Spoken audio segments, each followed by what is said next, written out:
কালকাজি মন্দির হল দেবী কালীকে উৎসর্গ করা একটি মন্দির। দক্ষিণ দিল্লিতে অবস্থিত কালকাজি মন্দিরের নামানুসারে এলাকার নামকরণ করা হয়েছে। কালকাজি মন্দির দিল্লির অন্যতম ব্যস্ত হিন্দু মন্দির।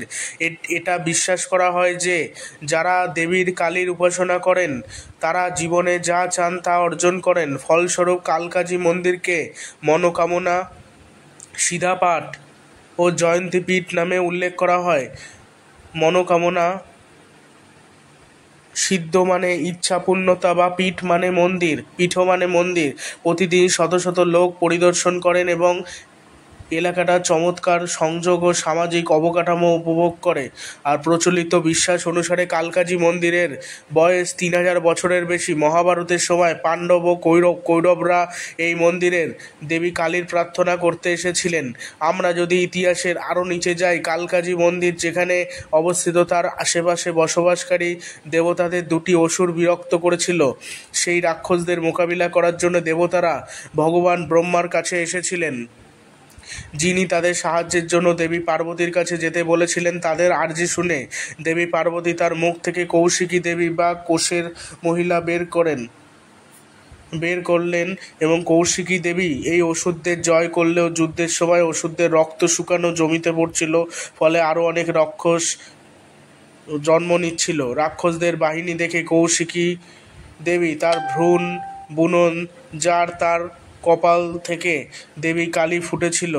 কালী শুধু রাক্ষসদের বধ করেনি, তাদের রক্ত পান করেছিলেন, বিজয়ী হয়ে উঠেছিলেন। দেবতাদের অনুরোধে দেবী কালিকা যেখানে কালকাজি মন্দির অবস্থিত সেখানেই বাস করতে বেছে নেন।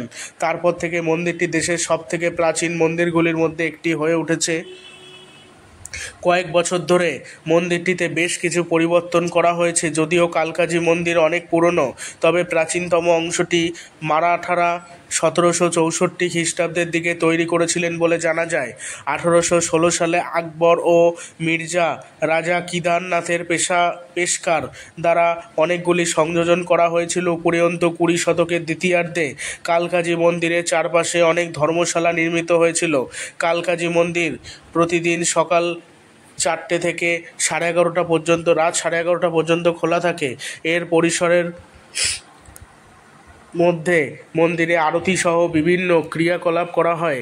আপনি যদি প্রথমবার এই মন্দিরে যেয়ে থাকেন, আরতির সময় সম্পর্কে সচেতন না হন, তবে অবশ্যই এই টাইম জেনে নেবেন, আর সময় জেনে যাওয়া উচিত। আর কালকাজি মন্দিরের প্রতিদিন শুরু হয় দেবী কালীর দুগ্ধ স্নানের মাধ্যমে। এরপর সকালের আরতি শুরু হয়।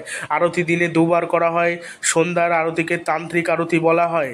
আরতির সময় আগেই ওপরে উল্লেখ করা হয়েছে শীতকাল ও গ্রীষ্মের ওপর নির্ভর করে পরিবর্তিত হয়।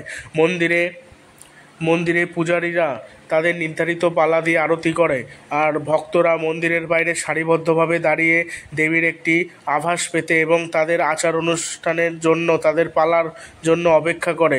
কালকাজি মন্দির ওখলা, গ্রেটার কৈলাস ও লাজপত নগর ও নেহেরু প্লেসের কাছে অবস্থিত। এটি আশেপাশে পর্যটন আকর্ষণীয় দুটি নির্বাচন রয়েছে, যা পবিত্র মন্দিরে প্রার্থনা করার পর দেখতে পারবেন।